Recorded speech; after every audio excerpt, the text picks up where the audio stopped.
Imagine waking up tomorrow to find that every screen on Earth displays the same message. Humans of Terra, your 6000-year trial period has ended. You have failed. Prepare for extinction. What would you feel? Fear? Panic? Desperation? But here's the thing about humans that the galaxy never understood. We don't break when the universe tells us we're supposed to. We don't bow when gods demand it.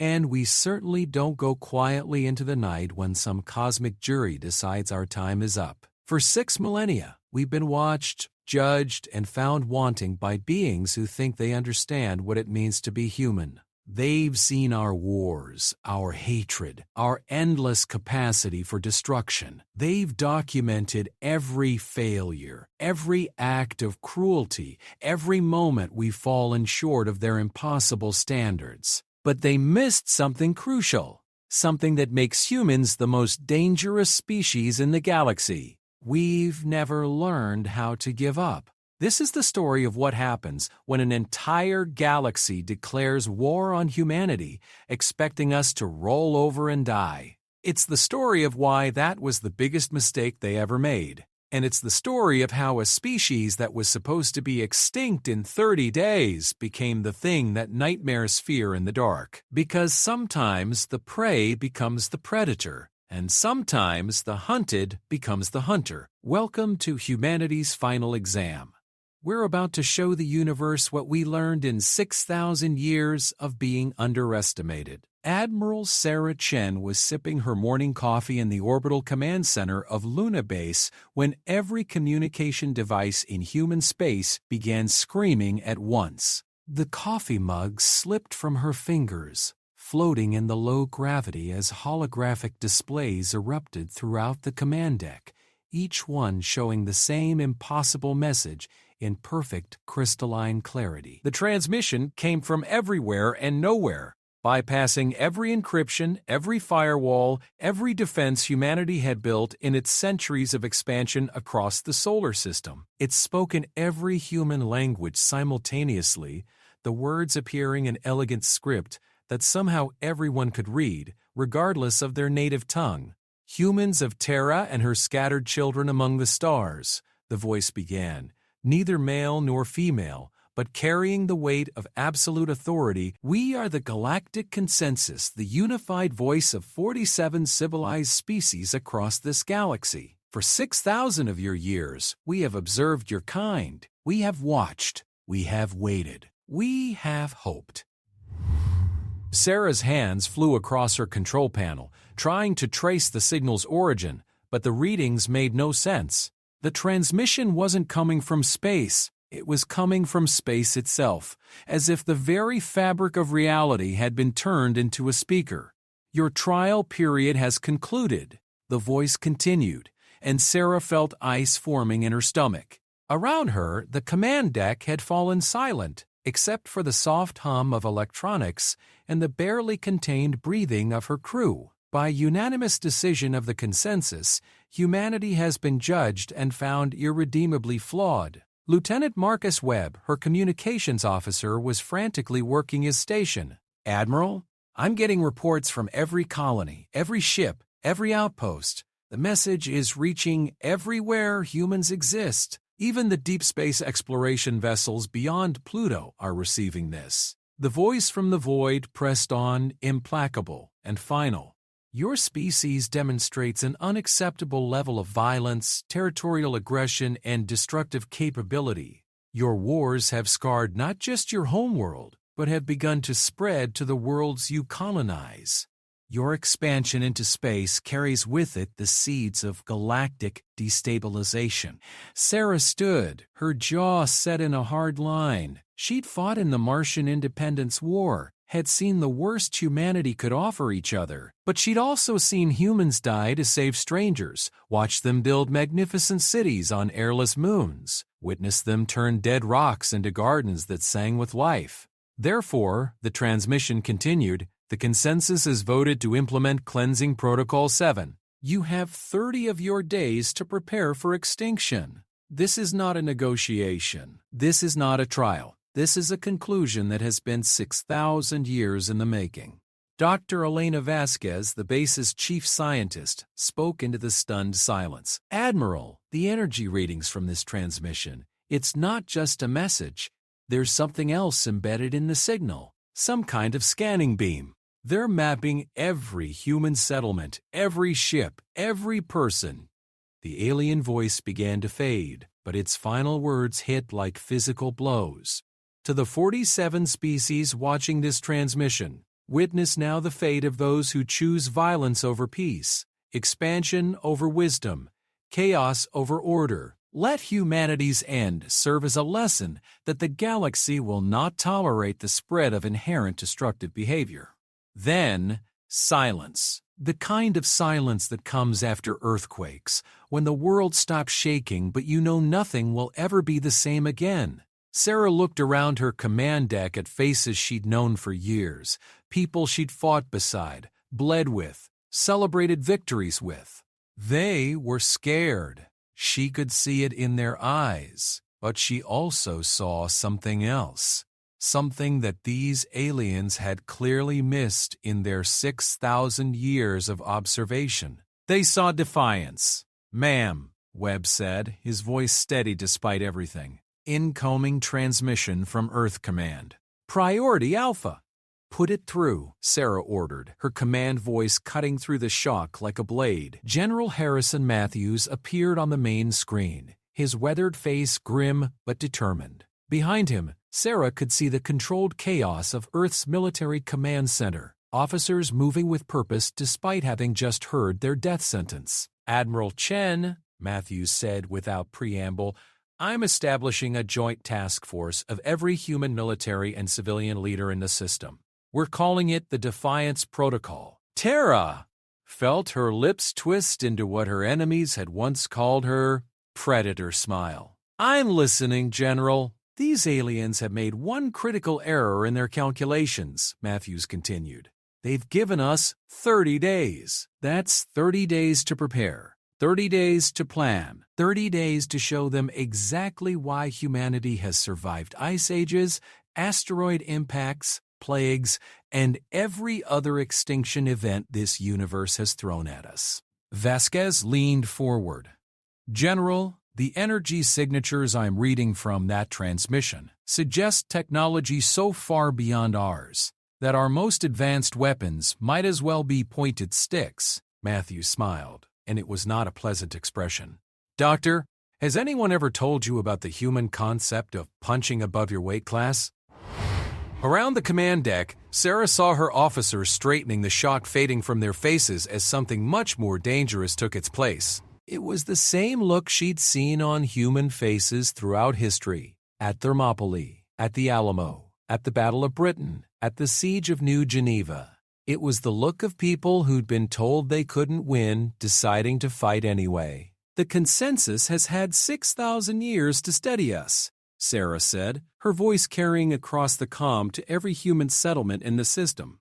"But they made one fundamental mistake. They studied our wars, our violence, our capacity for destruction. What they failed to understand is why we fight those wars with—" She paused, looking at the faces of her crew, seeing the same realization dawning on each of them. "We don't fight because we're violent. We fight because we refuse to die. We don't destroy because we're evil. We destroy because we're stubborn enough to tear down anything that tries to destroy us first.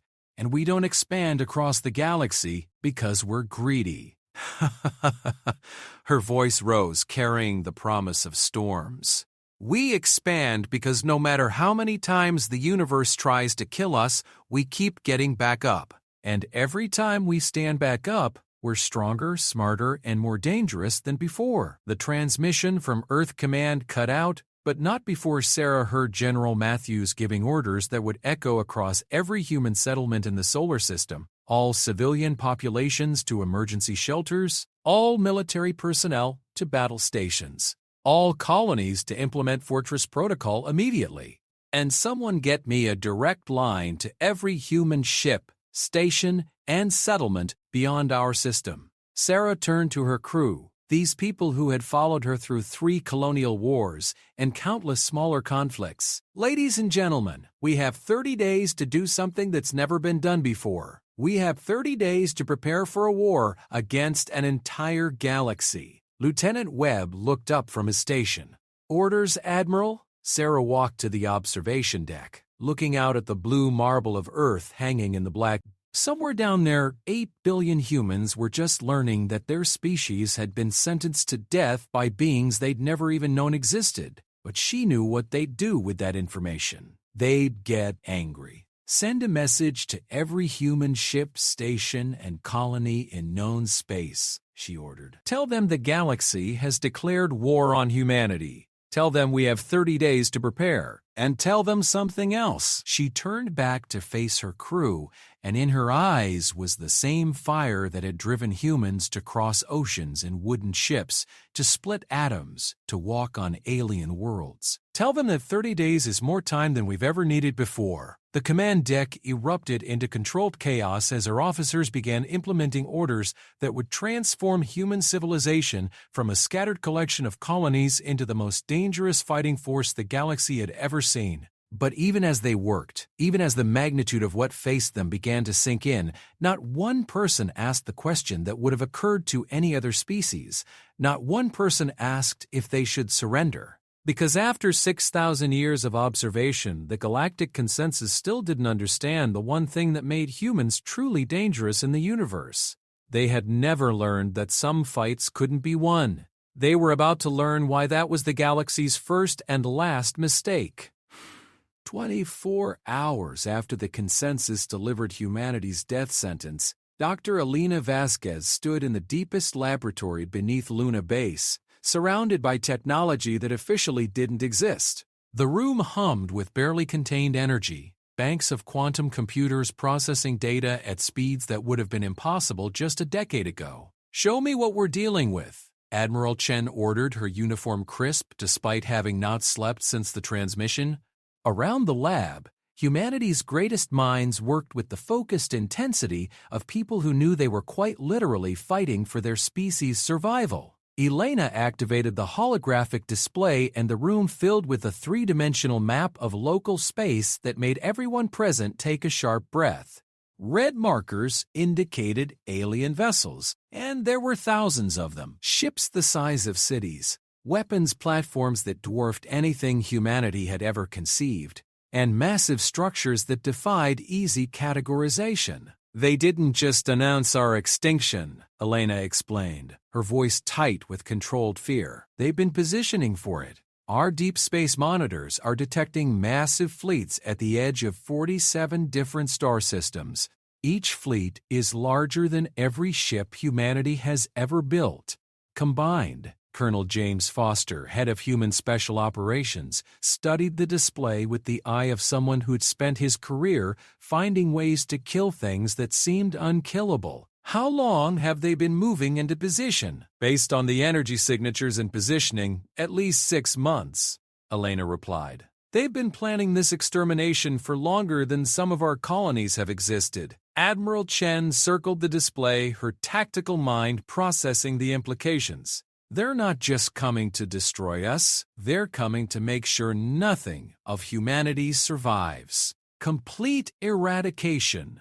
"Ma'am," interrupted Lieutenant Webb from the communication station, "incoming priority transmission from Director Harrison at the Titan Research Facility." The hologram flickered and Dr. Sarah Harrison appeared, her usually perfect appearance disheveled from hours of nonstop work. Behind her, the massive industrial complex of Titan stretched into the methane-thick atmosphere, humanity's most advanced manufacturing center working at levels that exceeded every safety protocol.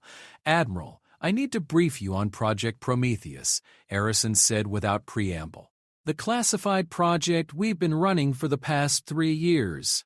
Chen's eyebrows rose. Even with her security clearance, she'd only heard whispers of Prometheus. "You have 5 minutes, Director. 3 years ago, our deep space telescopes detected artificial structures around distant stars. We knew we weren't alone, but the readings suggested civilizations with technology centuries beyond ours. so we began preparing for contact. Harrison paused, her expression grim.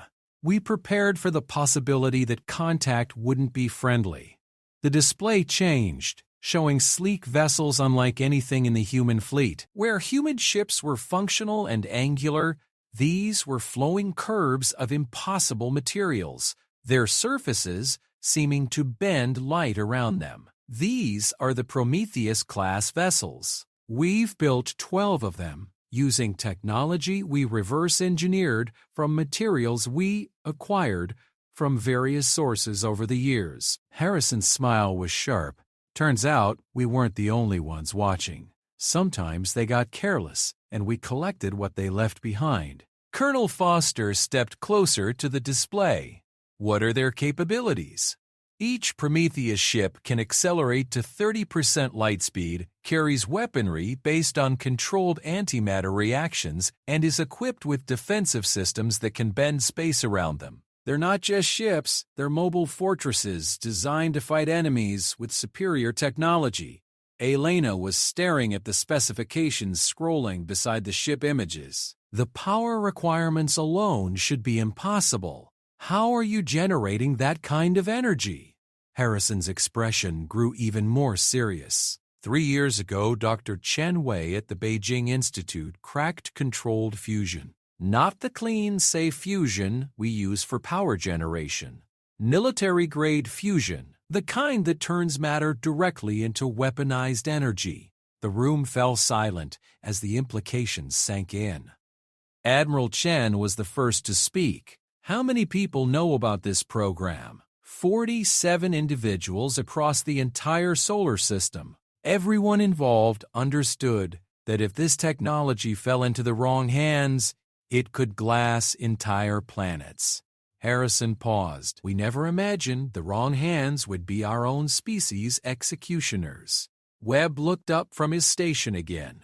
Admiral, incoming transmission from General Matthews. He says it's about the other classified projects. The display switched to show the general, but he wasn't calling from Earth Command. The background showed the interior of a massive ship, one larger than anything in the official fleet records. Admiral Chen, welcome to the CNS Retribution, flagship of humanity's Black Fleet, Matthews said, his weathered face showing satisfaction at the shocked expressions on Luna Base. For 50 years, we've been building ships and weapons that don't appear on any official registry, ships designed to fight wars we hoped would never come. The camera pulled back to show the bridge of the Retribution, and Chen felt her breath catch. The ship was massive, clearly designed for one purpose, to kill things much larger and more advanced than itself. How many ships? She asked. 230. 7 vessels of various classes, all equipped with experimental weapon systems, kinetic bombardment platforms, plasma cannons, and something we call reality shapers, weapons that manipulate the fundamental forces of physics. Foster was reviewing data streaming across his personal display. General, these weapons, some of these designs violate several interstellar warfare conventions. Matthew's smile was cold. Colonel, those conventions assumed we'd be fighting other human nations. They never accounted for alien species trying to commit xenocide against us.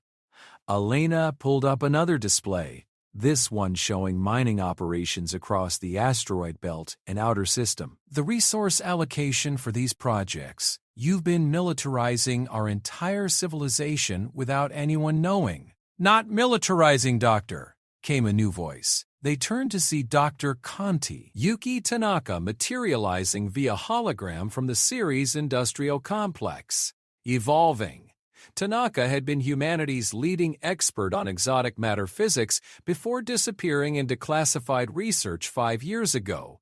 Now her image stood among them, her expression carrying the weight of terrible knowledge. We've been preparing for this war since the moment we confirmed intelligent alien life existed. Tanaka continued. Every advancement in our technology, every new colony, every expansion of our manufacturing base, it's all been leading to this moment. The holographic display changed again, showing massive installations across the solar system that had been hidden in plain sight, mining facilities that were actually weapons factories, research stations that were weapons testing sites, colony ships that were actually mobile military platforms.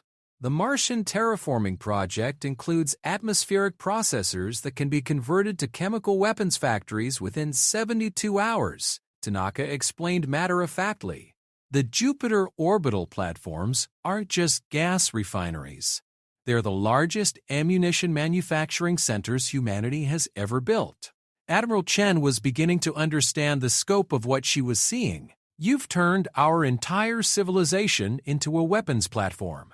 We've turned our civilization into a survival mechanism, Matthews corrected. Every human settlement, every ship, every installation has military potential that can be activated when needed. We just never thought we'd need to activate all of it at once. Webb's station chimed with another incoming transmission. Admiral, it's Commander Rodriguez from the Deep Space Monitoring Station at the edge of the heliosphere.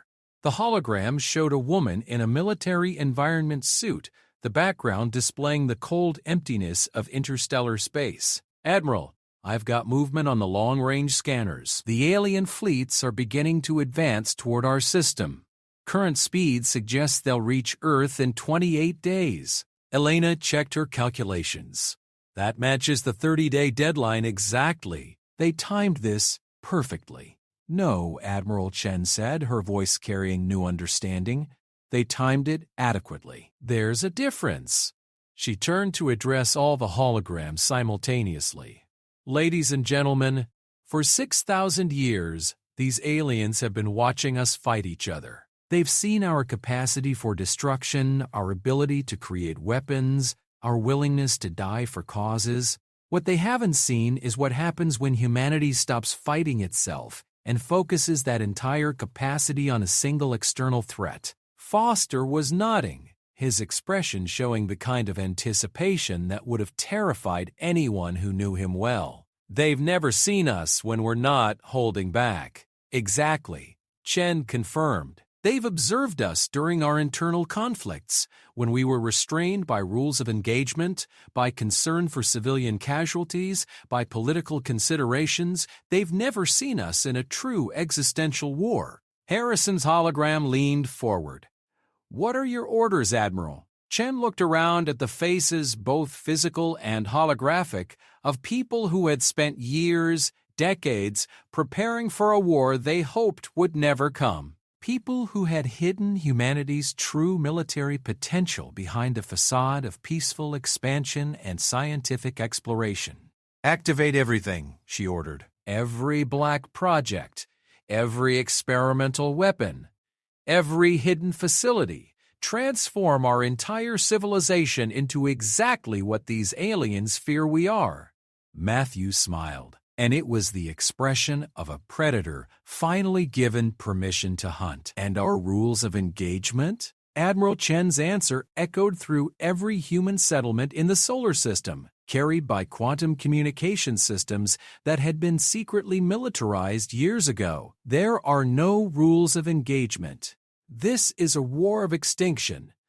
They want to see what humanity is capable of when we're truly threatened. Her voice carried the promise of storms and the fury of a species that had never learned to bow. Show them. Across the solar system, the transformation began. Mining ships revealed hidden weapons arrays. Colony transports deployed military equipment that officially didn't exist. Research stations activated defense systems that could destroy entire fleets. And deep in classified facilities that appeared on no public records, humanity's most dangerous minds began finalizing weapons that would have been considered war crimes if there were anyone left to prosecute them. The aliens had given humanity 30 days to prepare for extinction. They were about to learn that 30 days was more than enough time for humans to prepare for war. Day 15 after the consensus ultimatum, and Admiral Chen stood on the bridge of the CNS Defiance, humanity's newest and most dangerous warship. Built in a frantic 9-day construction period using techniques that shouldn't have been possible, the ship represented everything humanity had learned about warfare in its violent history. enhanced by technology they'd spent years developing in secret. Long-range sensors are picking up the alien vanguard, reported Commander Torres from the tactical station. 12 massive vessels, each one larger than our entire Luna base. They're dropping out of faster-than-light travel at the edge of the solar system. Through the bridge's main view screen, space itself seemed to ripple as the alien fleet materialized from whatever impossible technology they used for interstellar travel. The ships were beautiful in the way that natural disasters were beautiful, awe-inspiring and terrifying, their crystalline surfaces reflecting starlight and patterns that hurt to look at directly. Dr. Vasquez, now serving as the fleet's chief science officer, was monitoring readings that defied conventional understanding. Energy signatures are off the scale. Each of those ships is generating power equivalent to a star, their weapon systems. She paused, checking her readings again. Admiral, according to these scans, any one of those vessels could sterilize Earth's surface in minutes. Good thing we're not planning to let them get that close, Chen replied, her voice steady despite the enormity of what they faced. Around the bridge, her crew worked with the focused calm of people who'd accepted they were probably going to die, but were determined to make their deaths mean something. Lieutenant Webb looked up from his communication station. Admiral, incoming transmission from the alien fleet. They're requesting to speak with humanity's leadership. Chen almost smiled. After announcing humanity's extinction, now they wanted to talk. Put them through. The view screen flickered, and suddenly they were looking at something that redefined their understanding of alien intelligence. The being that appeared was vaguely humanoid but clearly artificial, smooth metallic surfaces forming a face that conveyed intelligence without emotion. When it spoke, its voice carried harmonics that seemed designed to inspire awe and submission. I am Designation Prime, Voice of the Consensus, Herald of the Cleansing. You are Admiral Sarah Chen, currently the highest-ranking military authority among the humans. That's correct, Chen replied, not bothering to hide her hostility. Though I'm curious how you know that, considering you've supposedly been simply observing us for 6,000 years. Something that might have been amusement flickered across the artificial features. Admiral Chen, your species' capacity for self-deception is remarkable. You believe we have been passive observers, but observation requires occasional interaction. The implications hit everyone on the bridge simultaneously. Dr. Vasquez spoke first, her voice tight with controlled anger. You've been interfering with human development. Guiding Designation Prime corrected. Every major conflict in your species' history, every technological advancement, every expansion into space, all carefully managed to assess your true nature. We have been your teachers, your adversaries, and your judges. Commander Torres' hands were white-knuckled on his controls, but his voice remained professional. The wars, the famines, the disasters, testing parameters to understand human response to various stressors, the alien confirmed with casual indifference to the suffering implied. Your species needed to be thoroughly evaluated before final judgment could be rendered. Admiral Chen felt something cold and dangerous settling in her chest. You've been experimenting on us for millennia. We have been preventing you from becoming a galactic catastrophe. Designation Prime replied, your species demonstrates unprecedented levels of adaptive violence, technological innovation under pressure, and, most concerning, an absolute refusal to accept defeat, even when logically certain. The alien's image leaned forward slightly. Admiral, you stand before us with a fleet of primitive vessels, facing technology that your science cannot comprehend. By any rational calculation, you should surrender immediately and request mercy. Instead, you are preparing to fight. This confirms our assessment that humanity cannot coexist with civilized galactic society. Chen looked around her bridge at faces she'd known for years. Humans who'd followed her through wars that tested the limits of their endurance, people who'd chosen duty over safety time and again. She saw no fear in their eyes. What she saw was something that these aliens had clearly never learned to recognize. "You're absolutely right," she said, turning back to face the alien. "We are preparing to fight, but you've made one critical error in your 6,000-year evaluation." "Explain." Chen's smile was sharp enough to cut vacuum. "You think our refusal to surrender is a flaw. You see our capacity for violence as a problem. You view our technological innovation as dangerous chaos. But you've never considered what those traits actually represent." She stood, her command presence filling the bridge. "We don't surrender because we've learned that the universe doesn't care if we live or die. We developed violence because everything in existence has tried to kill us at one point or another. And we innovate because adaptation is the only thing that's kept us alive." Designation Prime's expression remained unchanged. "These are precisely the characteristics that make your species unsuitable for galactic civilization." "No," Chen replied. "These are the characteristics that make us impossible to exterminate." The alien was silent for a moment, processing her response. When it spoke again, there was something new in its voice. Not quite concern, but the first hint that perhaps their evaluation hadn't been as thorough as they'd believed. "Admiral, you face 47 species with technology spanning millions of years of development. You have existed for a fraction of that time. Your defeat is mathematically certain." "You know what's interesting about mathematics?" Dr. Vasquez interjected, her scientific mind finding the flaw in their logic. "It only works if you have all the variables." "What variables have you missed in your calculations?"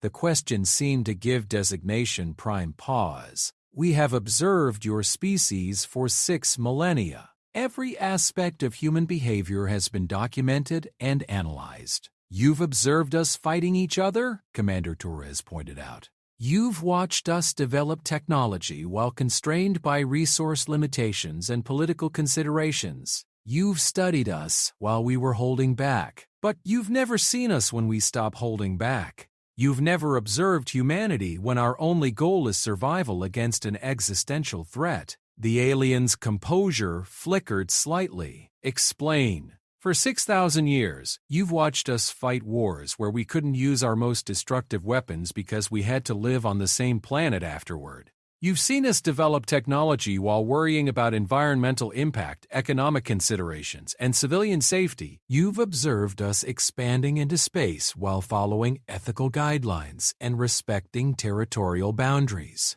Chen's voice grew harder. "What you've never seen is what happens when we remove all those limitations simultaneously." Lieutenant Webb looked up from his station. "Admiral, sensors are detecting massive energy signatures from across the solar system. All stations report ready status." Chen turned back to the alien, and her expression carried the weight of species-level determination. "Designation Prime. You wanted to see what humanity is truly capable of when tested to our limits. Congratulations. You're about to find out." The view screen around the alien began showing feeds from across the solar system installations that had seemed to be simple colonies or research stations revealing their true nature as weapons platforms, ships that had appeared to be civilian transports deploying military-grade equipment, and structures hidden in asteroid fields and gas giant atmospheres coming online with power signatures that rivaled stars. "Impossible," Designation Prime said, its artificial composure finally cracking. "Our scans showed no weapons of this magnitude." Vasquez replied with scientific satisfaction. "We've been preparing for this war since the moment we confirmed intelligent alien life existed. Every aspect of our civilization has been designed with military potential that could be activated when needed." The alien fleet was beginning to react to the readings from their own sensors, their formations shifting as they detected energy signatures that shouldn't have been possible from such a primitive species. "You have 30 ships," Designation Prime stated, its voice showing the first hints of uncertainty. "We have brought 12,000 vessels to ensure complete eradication." Admiral Chen's smile became predatory. "You brought 12,000 ships to fight 30 vessels. but you're not fighting 30 ships. The view screen changed to show the true scope of humanity's response.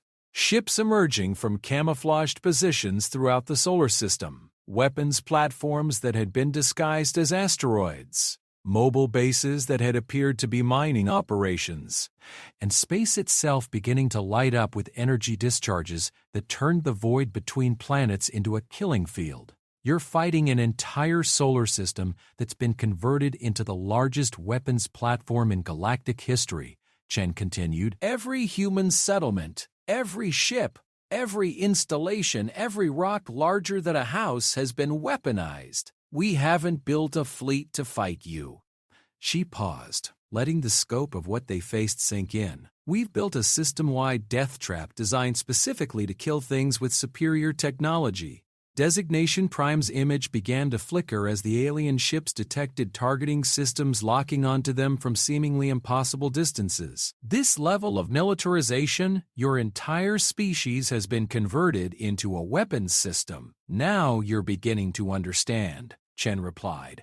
You've spent 6,000 years studying what you thought was a violent, dangerous species. What you actually found was a species that's very, very good at staying alive. The first human weapons fired, and space itself seemed to convulse. Energy beams that twisted the fabric of reality, projectiles moving at significant fractions of light speed, and exotic weapons that attacked the fundamental forces holding matter together reached across millions of kilometers to touch the alien vanguard. The results were immediate and catastrophic for the aliens. Ships that should have been protected by technology beyond human understanding found their defenses overwhelmed by weapons that attacked physics itself. Beautiful crystalline vessels began to come apart as reality shapers convinced their atomic structure that it didn't want to exist anymore. Retreat, Designation Prime commanded, its voice now showing something that might have been panic. All vessels implement emergency faster-than-light departure. But space around the alien fleet had become something else, a twisted maze of gravity wells and exotic energy fields that made faster-than-light travel impossible. The humans hadn't just built weapons to destroy alien ships. They'd built weapons to trap them first. Admiral Chen watched the alien fleet realize they were caught, and her voice carried the cold satisfaction of a predator finally revealing itself to prey that had thought it was the hunter. You wanted to judge us, Designation Prime. You wanted to test us. You wanted to see what humanity was truly capable of. She paused as another wave of human weapons found their targets, and more alien vessels began to die in ways that defied every rule of physics the consensus thought they understood. Judgment rendered. The battle for humanity's survival lasted exactly 17 minutes and 43 seconds. In that brief span of time, the fundamental balance of power in the galaxy shifted forever. Admiral Chen watched through the Defiance's view screen as the last of the Consensus Vanguard fleet died in spectacular fashion, their advanced hulls coming apart under weapons that attacked the very concept of structural integrity. Where 12 massive alien vessels had existed moments before, now there was only expanding clouds of exotic matter and the fading signatures of technology that had been convinced to stop functioning. "Status report," she ordered, her voice steady despite the magnitude of what they'd just accomplished. Commander Torres checked his readings, his expression showing the kind of disbelief that came with achieving the impossible. All Vanguard vessels destroyed or disabled. No human casualties. Minimal ammunition expenditure across the system. Dr. Vasquez was staring at her sensor readings with scientific fascination. "Admiral, the energy efficiency of our weapon systems, we just destroyed a fleet with technology centuries beyond ours. And we used less than 12% of our available firepower." The implications were staggering. If humanity could destroy a Consensus Vanguard fleet with minimal effort, what could they do when fully committed to warfare? Lieutenant Webb's station chimed with an incoming transmission. "Admiral, communication from the surviving alien vessel. It's Designation Prime. Put it through," Chen ordered. The view screen showed the alien entity, but its perfect composure was completely gone. The artificial being flickered with damage patterns, its harmonious voice now carrying static and distortion that spoke of systems pushed beyond their limits. "Admiral Chen," Designation Prime began, its voice lacking the commanding authority it had possessed earlier. The consensus requests immediate cessation of hostilities to discuss terms." Chen almost laughed. "Terms? An hour ago you were explaining why our species needed to be exterminated. Now you want to negotiate? Our evaluation of human military capabilities was incomplete," the alien admitted, the words clearly causing it distress to speak. "The tactical doctrine you employed, the weapons technology, the strategic preparation, none of this was anticipated in our models." Vasquez leaned forward, her scientific curiosity overriding the satisfaction of victory. "What exactly didn't you anticipate?" Designation Prime's image stabilized slightly as it focused on her question. "Your species' response to existential threat exceeded every parameter in our behavioral models. The level of coordination, the depth of preparation, the integration of civilian infrastructure with military capability, it suggests a form of species-wide strategic thinking that we believed was impossible in organic beings. Admiral long-range sensors are detecting massive movement from the main consensus fleet. They're not advancing, they're withdrawing from the edge of our solar system." Chen felt cold satisfaction settle in her chest. "They're afraid." "Caution, not fear," Designation Prime corrected, but its voice lacked conviction. "The consensus is reassessing the threat parameters for engagement with humanity. Let me save you some time with that assessment," Chen replied, her tone carrying the promise of worse things to come. "You came here to exterminate us because you judged us too dangerous to exist. You've now seen what happens when humans are actually threatened. So tell me, do you think we're more dangerous now or less dangerous?" The question hung in space like a blade. Everyone on the bridge understood the implications. The consensus had seen humanity when it was restrained by ethics, limited by resources, and constrained by the need to preserve the civilization they were defending. Now, they'd seen what humans could do when those limitations were removed. "Your species," Designation Prime said slowly, "has weaponized an entire solar system in preparation for a war that was announced 15 days ago. This level of militarization should have taken decades. It took years, Dr. Sundead," Vasquez corrected. "We've been preparing for this war since we first detected signs of your civilizations. We just never told you we were preparing." The alien's image flickered with what might have been confusion. "But your expansion into space showed no signs of military preparation. Your colonies focused on terraforming, scientific research, resource extraction, all of which are dual-use technologies when you understand the underlying principles," Commander Torres interjected. "Terraforming equipment can be converted to environmental weapons. Scientific research facilities can become weapons development centers. Resource extraction operations can be turned into ammunition manufacturing." Admiral Chen stood, her command presence filling the bridge. "Designation Prime, you spent 6,000 years studying humanity's capacity for violence, but you never studied our capacity for deception. Every colony ship we sent out carried the seeds of a military installation. Every peaceful research station included weapon blueprints in its databases. Every expansion of our civilization included the infrastructure needed to fight a galactic war." The alien was silent for a long moment, processing the scope of what it had missed. When it spoke again, its voice carried a new understanding that was clearly causing it distress. "You have been preparing for galactic warfare since your first steps into space." "We've been preparing to survive," Chen corrected. "The universe has been trying to kill us since we first crawled out of Africa. Ice ages, asteroid impacts, supervolcano eruptions, plagues that killed continents. We've survived them all. Did you really think we'd expand into a galaxy full of potentially hostile aliens without preparing for the possibility that some of them might decide we needed to die?" "Admiral," Incoming transmission from Earth Command. General Matthews has an update on the strategic situation. Oh. The view screen split, showing both Designation Prime and General Matthews simultaneously. The contrast was striking, the alien entity showing clear signs of system stress, the human military leader displaying the calm satisfaction of someone whose plans had worked exactly. Admiral Chen, congratulations on the Vanguard engagement, Matthews began. I have updates on the broader tactical situation that our alien friend might find interesting. Chen nodded. Go ahead, General.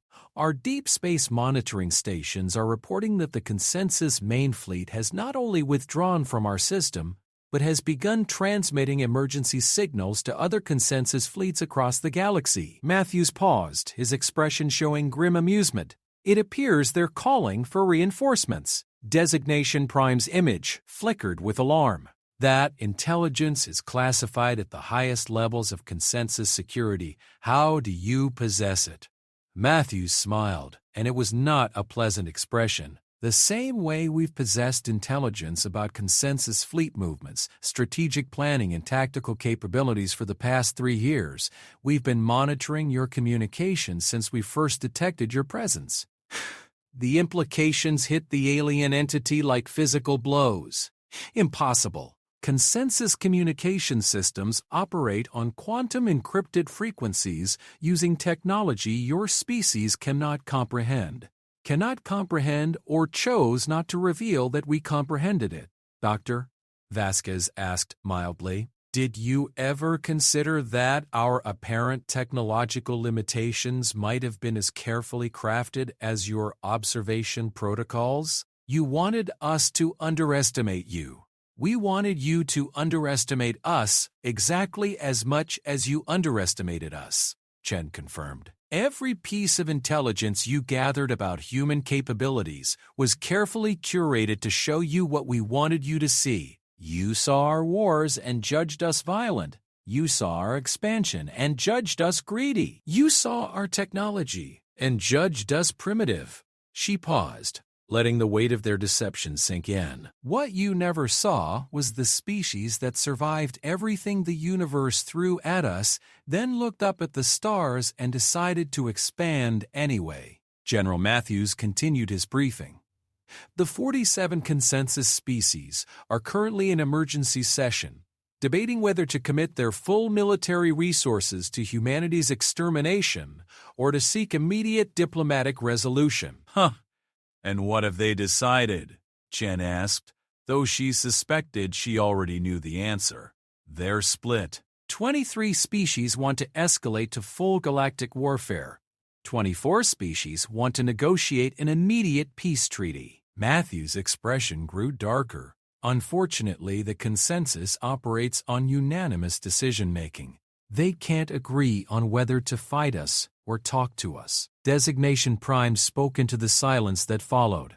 This division within the Consensus is unprecedented. In 47,000 years of cooperative civilization, we have never faced a species that could force us into strategic disagreement. That's because you've never faced a species that refuses to fit into your behavioral models. Chen replied, you judge species based on their response to your technological superiority. You assume that any rational civilization will surrender when faced with overwhelming force. She leaned forward, her voice carrying the weight of species-level determination. But you never considered what would happen if you encountered a species that doesn't consider overwhelming force to be a reason to surrender. Admiral, sensors are detecting new movement from the Consensus fleet. They're advancing again. The mood on the bridge shifted instantly. Dr. Vasquez checked her readings. Massive energy signatures. They're bringing their full fleet into attack formation. Designation Prime's image stabilized, its composure returning as it accessed new information. The Consensus has reached a decision. The threat posed by humanity exceeds all previous parameters. Total commitment to your extermination has been authorized. Chen felt her lips curve in a smile that would have terrified anyone who knew her well. How many ships? 200,000 vessels representing the combined military might of 47 interstellar civilizations. The bridge fell silent as the magnitude of what they faced sank in. 200,000 ships, each more advanced than anything humanity had ever built, carrying the combined technological sophistication of civilizations that had existed since before humans had discovered fire. Lieutenant Webb's hands were shaking slightly as he monitored communications from across the solar system. Admiral, all human installations report ready status. But against those numbers, Admiral Chen interrupted, her voice carrying absolute confidence, they're going to learn why every extinction event in Earth's history failed to kill us. She turned back to Designation Prime, and her expression carried the promise of storms. You came here to exterminate humanity because you judged us too dangerous to exist alongside civilized species. You've now committed the military might of 47 civilizations to that task. Chen paused, letting the weight of their commitment sink in. I want you to understand something very clearly. When this is over, when your fleets are debris and your civilizations are learning to fear the sound of human footsteps in the dark, you'll finally understand why we were too dangerous to leave alone. Because we're not just too dangerous to coexist with, we're too dangerous to try to exterminate. The alien's image began to fade as its ship joined the advancing armada. Admiral Chen, you face the combined might of galactic civilization. Your extinction is now inevitable. Chen's final words followed the alien into the dark. Designation Prime, you're about to learn the difference between inevitable and accomplished.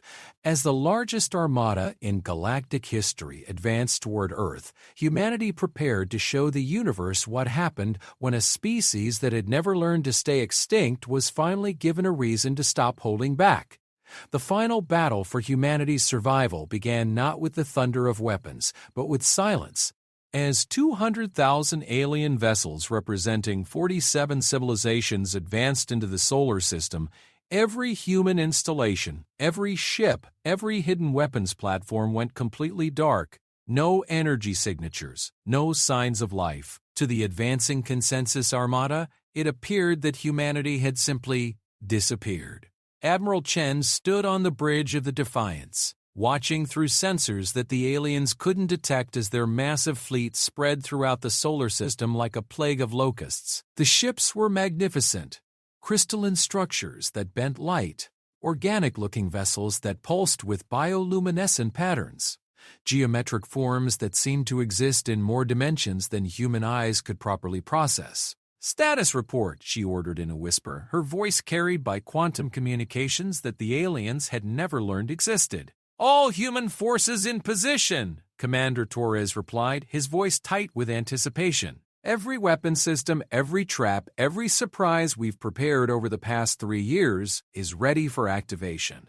Dr. Vasquez monitored readings from across the solar system, her scientific mind still awed by the scope of what they'd accomplished. "Admiral, the energy potential we're sitting on. When we activate everything simultaneously, we'll be generating more destructive force than most stars produce in a year."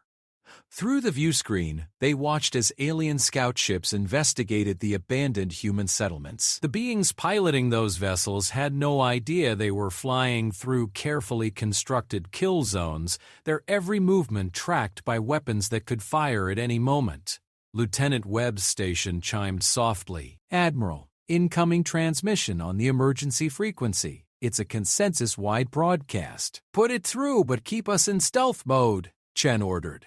The view screen filled with an image that took her breath away. Instead of the artificial perfection of Designation Prime, this was clearly an organic being, tall, graceful, with features that suggested both wisdom and terrible authority. When it spoke, its voice carried harmonics that seemed designed to inspire both awe and fear. "I am High Arbiter Zell Nair, Supreme Commander of the Consensus Warfleet," the being announced. "Humans of Terra, your resistance has ended. Your system is now occupied by the combined military might of galactic civilization. Surrender immediately, and your extinction will be swift and painless." Chen almost admired the being's confidence. Almost. Continue scanning, the High Arbiter commanded its fleet. The humans are hiding somewhere in this system. Find them and end this. The alien ships spread out across the solar system with methodical precision, their scanning beams probing every asteroid, every moon, every possible hiding place. What they didn't understand was that they weren't searching for hidden humans, they were positioning themselves exactly where humanity needed them to be. Commander Torres looked up from his tactical display, his expression showing the kind of anticipation that came before delivering a masterpiece of destruction. Admiral, all consensus vessels are now within our engagement envelope. No ship is outside the range of at least 12 different weapon systems. Dr. Vasquez, final systems check. Chen ordered. Gravitational shapers online and ready. Reality distortion fields charged to maximum capacity. Quantum destabilizers locked onto target coordinates. Stellar manipulation arrays prepared for activation. Vasquez paused, her voice carrying scientific awe. Admiral, what we're about to do, it's going to rewrite the laws of physics in this system. Chen looked around her bridge at faces she'd known for years, people who'd followed her through impossible situations and somehow found ways to survive them all. Today would be their greatest challenge and their greatest triumph. All stations, prepare for Operation Extinction Event, she announced, her voice carrying across every hidden human installation in the solar system. High Arbiter Zell Nair appeared again on the consensus broadcast frequency. Humans, your attempts at concealment are futile. We have detected no significant military presence in this system. Surrender now or face complete annihilation. Admiral Chen activated her own transmission, broadcasting on every frequency simultaneously, her image appearing on every screen in both human and alien space. When she spoke, her voice carried the promise of nightmares. High Arbiter Zell Nair, I am Admiral Sarah Chen, Supreme Commander of Human Defense Forces. You are correct that you've detected no significant military presence in this system. She paused, her smile sharp enough to cut vacuum. That's because you're not facing a military presence. You're facing something much worse. The confusion was visible on the alien's features. Explain. You're facing an entire solar system that's been converted into the largest weapon ever constructed. Every asteroid you're scanning is a bomb. Every moon you're investigating is a gun. Every planet you're approaching is a death trap. Chen's voice grew harder with each word. You didn't invade a solar system, High Arbiter. You flew your entire armada into the barrel of a gun. Understanding began to dawn on the alien commander's face, but it was already too late. All stations, Chen announced, execute Operation Extinction Event.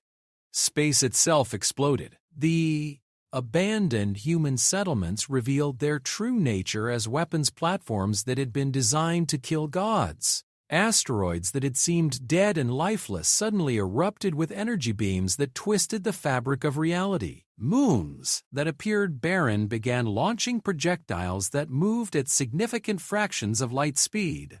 And the planets themselves, Mars, Venus, even Earth-activated systems that turned them into artillery pieces capable of destroying entire fleets. But that was just the beginning. The real masterpiece was what happened to space itself. The gravity wells around Jupiter began to fluctuate in patterns that created massive tidal forces, tearing apart any ship caught in their influence. The asteroid belt became a cloud of kinetic projectiles, each rock accelerated to velocities that turned them into planet killers. And the sun itself, humanity's own star, began to pulse with energy that had been carefully channeled through solar manipulation arrays. The results were immediate and catastrophic for the consensus fleet. Ships that should have been protected by shields capable of stopping supernovas found their defenses overwhelmed by weapons that attacked the fundamental forces holding matter together. Vessels that had survived the deaths of civilizations came apart under gravitational stresses that convinced their atoms they preferred to exist somewhere else. High Arbiter Zelnar's image flickered as his flagship system struggled to cope with the impossible readings from their sensors. This is not possible. The energy requirements alone. No single species could generate this level of destructive force. You're right, Dr. Vasquez replied, her voice carrying across the chaos. No single species could.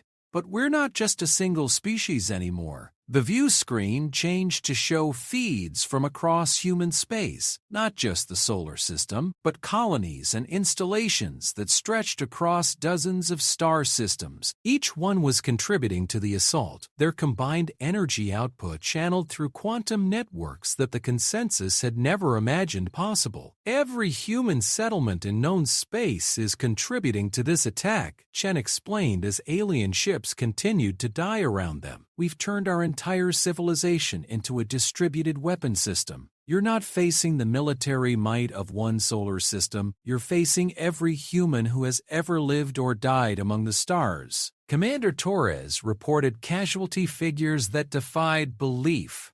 60% of the consensus fleet destroyed in the first 90 seconds. Remaining vessels are attempting emergency faster-than-light evacuation.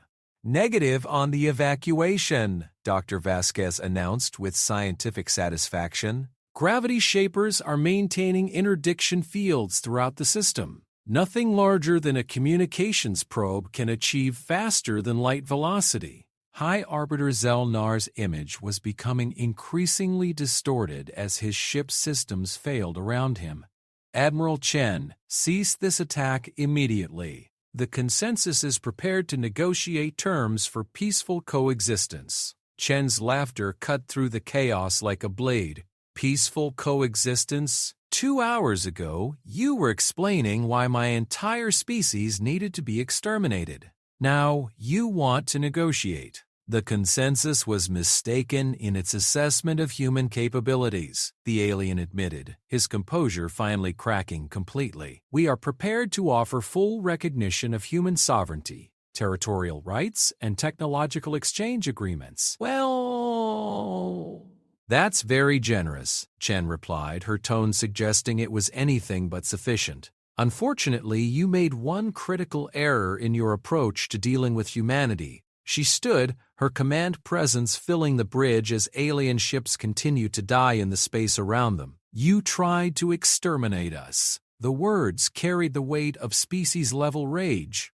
Around the solar system, human weapons systems continued their methodical destruction of the greatest armada in galactic history, their efficiency terrible to behold. Do you understand what that means, High Arbiter? Chen continued. For 6,000 years, your consensus observed humanity and judged us too dangerous to exist alongside civilized species. You saw our capacity for violence and decided we needed to die. The alien fleet was now down to less than 30,000 ships, their formations breaking apart as panic spread through their ranks. But you made one fundamental miscalculation. You assumed that our capacity for violence was our greatest danger to galactic civilization. Chen's smile became predatory. You were wrong. Our greatest danger to galactic civilization is our capacity to remember who tried to kill us. High Arbiter Zelnar's image flickered one final time before his flagship joined the expanding debris field that had once been the pride of 47 civilizations. Admiral Chen, the consensus, formally surrenders.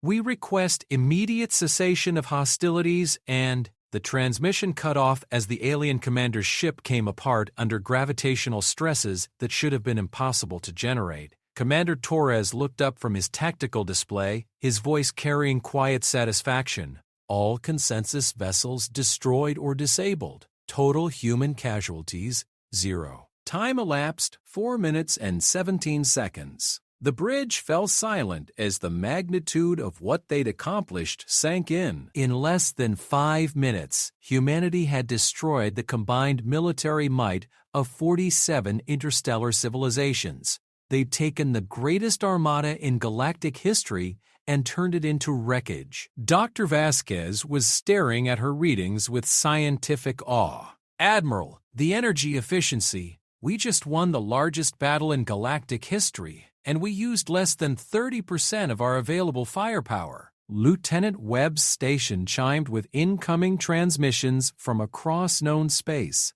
Admiral, communications coming in from multiple sources. Surrender offers from consensus species, requests for mercy, pleas for negotiation, now showing the debris field that stretched across the solar system. Somewhere in that expanding cloud of wreckage were the remnants of civilizations that had existed since before humanity had discovered fire. Species that had thought themselves the apex of galactic evolution, reduced to cosmic dust by the primitive race they'd tried to exterminate. "Open a channel," she ordered. "Broadcast to every consensus world, every ship, every installation. I want every being in this galaxy to hear what I'm about to say." The transmission went out across the galaxy carrying her image and her words to species that had never imagined they would need to fear anything among the stars. To the 47 species of the galactic consensus, and to any other civilizations listening to this broadcast, she began, her voice carrying the authority of someone who spoke for an entire species. "You declared war on humanity because you judged us too dangerous to coexist with galactic civilization." She paused, letting her words echo across the galaxy. "You were right. We are too dangerous, but not for the reasons you thought." The camera pulled back to show the scale of destruction surrounding Earth. The wreckage of the greatest military force in galactic history, serving as a monument to the price of underestimating humanity. "We're dangerous because we refuse to die when the universe tells us to. We're dangerous because we turn every challenge into an opportunity to become stronger. And most of all, we're dangerous because we have very long memories." Her final words carried across the galaxy like a promise of storms. "The galactic consensus has been disbanded by force. Your species are now under human protection. Whether you want it or not, you will learn to coexist with us or you will learn to fear us. There are no other options."